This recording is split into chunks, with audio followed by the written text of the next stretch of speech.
The train screeches to a halt, and steam explodes across the platform like a wall of heat and smoke. This is Cairo, 1922, and the air hits you like opening an oven door. You step down onto the platform, and the chaos swallows you whole. Porters shouting in Arabic, French, English all at once, hands grabbing at your luggage, your sleeves, demanding attention. The Cairo railway station is a cathedral of iron and glass, but it feels like a bazaar, everyone moving, selling, negotiating, and the smell is overwhelming. Coal smoke, sweat, spices, something sweet you can't identify. Your shirt is already sticking to your back, and you've been here less than a minute. The heat isn't just warm, it's solid, it has weight, and it presses down on everything. Through the crowd, you see them. British officers in crisp khaki, Egyptian merchants in white galabia, European archaeologists clutching leather cases, Bedouins who look like they walked out of another century. This is the crossroads of the world in 1922, the year Howard Carter will discover Tutankhamun's tomb and change Egypt forever. But right now, the city doesn't know it's about to become legendary. Push through the station doors and the city hits you with full force. The blinding white light of late afternoon, the narrow streets packed with carts and carriages and the first automobiles. A Ford Model T honks its horn and nearly runs you down, the driver shouting something you don't understand, and then a donkey cart passes inches from your other side. The sound is a symphony of chaos. Metal wheels on stone, horses neighing, car engines coughing, vendors crying out their wares, the distant call to prayer echoing from a minaret somewhere in the maze.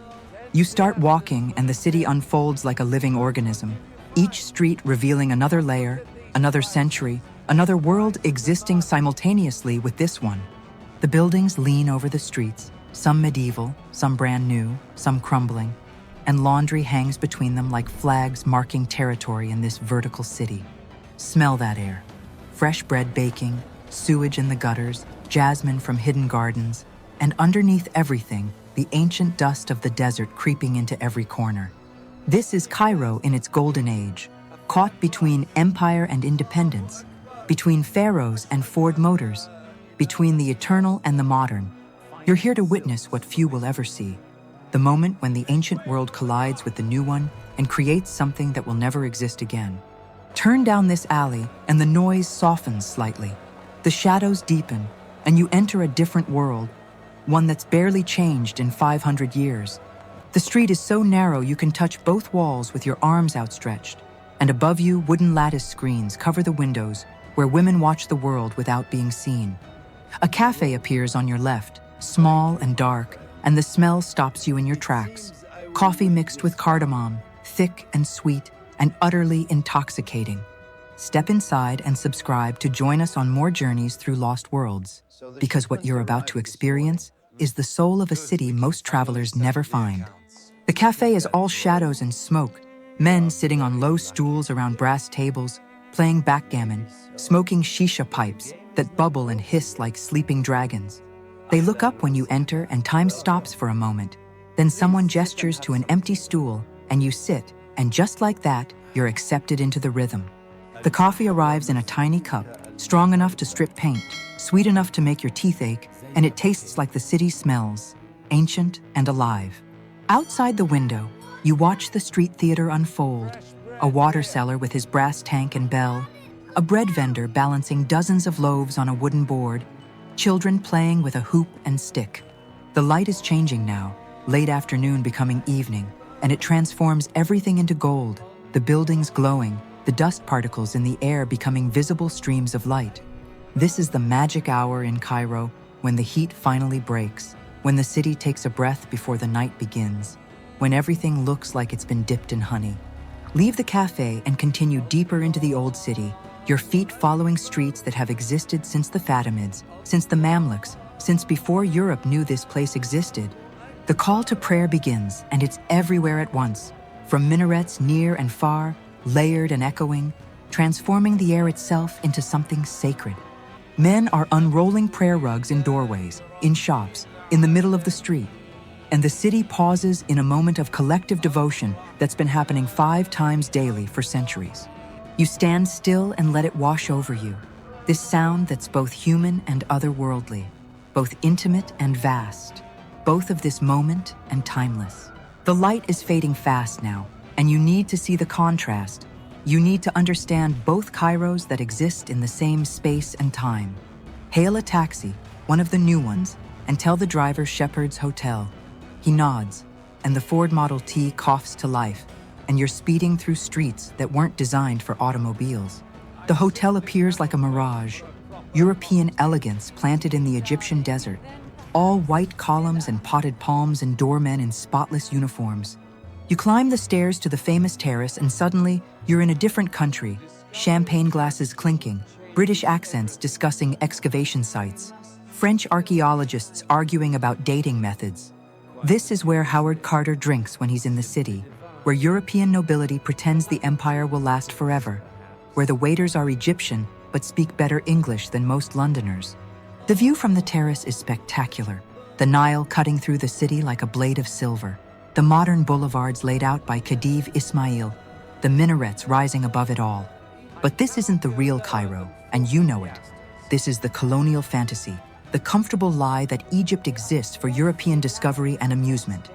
Leave the terrace and the champagne and return to the streets, because the soul of the city isn't on hotel terraces, it's in the market, in Khan el-Khalili. The taxi drops you at the edge and you walk into the labyrinth, the medieval market that's been here since 1382 and shows no signs of stopping. The alleyways twist and turn, and suddenly you're lost, completely and utterly disoriented, and it's exactly where you need to be. Merchants call out from shops no bigger than closets, selling everything. Spices in mountains of color, brass lamps hanging like stars, carpets rolled and stacked to the ceiling. The smell shifts every few steps. Incense, then leather, then perfume, then something frying in oil, then the musty scent of old books in Arabic and French. You feel small here, crushed by centuries, walking paths that merchants have walked for 600 years, surrounded by crafts that haven't changed since the Mamluk sultans ruled. A jewelry merchant gestures you into his shop and serves mint tea, showing you cartouches with hieroglyphics, and you realize he's selling both the ancient and the modern, both real history and beautiful fakes. Night has fallen completely now, and the market is transforming, oil lamps being lit, the shadows deepening, the voices becoming quieter and more mysterious. You need to see one more thing before this journey ends. You need to connect the Cairo of 1922 with the Cairo of 4,000 years ago. Hire a driver who knows the way and tell him, Giza, the pyramids, and his eyes light up because he knows what you're seeking, what everyone who comes here ultimately seeks. The car leaves the crowded city and crosses the Nile, and suddenly the buildings thin out, the electric lights fade, and the desert begins to reclaim the land. Tell me in the comments, if you could visit Cairo in any decade of the 20th century, which would you choose and why? And then you see them rising from the desert floor like mountains that humans made, the Pyramids of Giza, and the moon is rising behind them, full and impossibly bright. The driver stops and you get out and walk toward them, your feet sinking slightly into sand that's been here longer than civilization, longer than language, longer than memory. The Great Pyramid looms above you, 4,500 years old, built when Egypt was already ancient, when the pharaohs believed they would live forever as gods. The moonlight makes everything silver and black, no colors, just light and shadow, and you realize this is how it looked to the ancient priests who performed rituals here. This is the connection. This is why Cairo matters in 1922.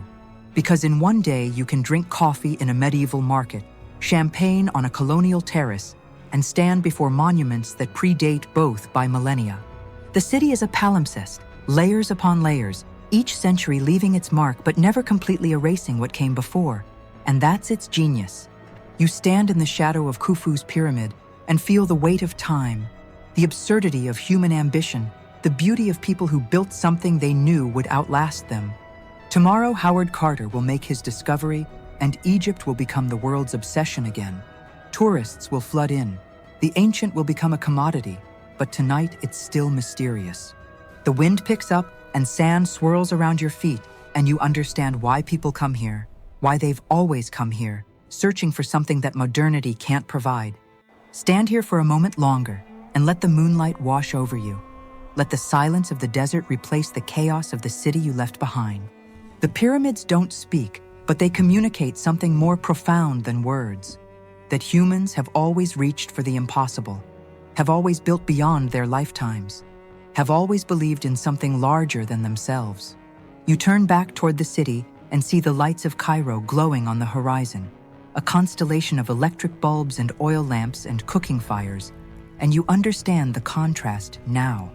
The ancient and the modern aren't separate here. They're woven together. The medieval market exists next to the Colonial Hotel, the Ford Model T parks beside the donkey cart, and somehow it all works. This is what makes Cairo eternal, not the monuments alone, but the living city that surrounds them, that refuses to become a museum, that insists on being messy and chaotic and alive. The driver is waiting patiently, and you walk back across the sand, your feet leaving prints that the wind will erase by morning, just like the millions of footprints that came before yours. You get in the car, and he drives you back across the Nile, back into the maze of streets, back into the symphony of sounds and smells that is Cairo at night. Your hotel room is waiting, but you're not ready to sleep yet. Your mind is too full of images. The steam at the station, the gold light in the cafe, the champagne on the terrace, the moonlit pyramids. You realize that you came here looking for ancient Egypt, but what you found was something more complex. A city that contains all of history at once, that refuses to choose between past and present. This is Cairo's gift. It shows you that time isn't linear, that the old doesn't disappear when the new arrives, that a city can be 5,000 years old and brand new simultaneously. The call to prayer begins again, the pre-dawn prayer, and you listen from your window as the city wakes up to do it all again, to be both eternal and ephemeral for one more day. So which lost city should we reconstruct next? Which moment in history deserves to be brought back to life through immersive storytelling? Drop your answer in the comments below. I'm Abigail. You've walked through Cairo's golden age now. You've felt the heat and heard the calls and stood before eternity. You've understood why this city matters beyond the monuments. Welcome to the circle. The past is always closer than you think. And sometimes the best way to understand where we're going is to remember where we've been.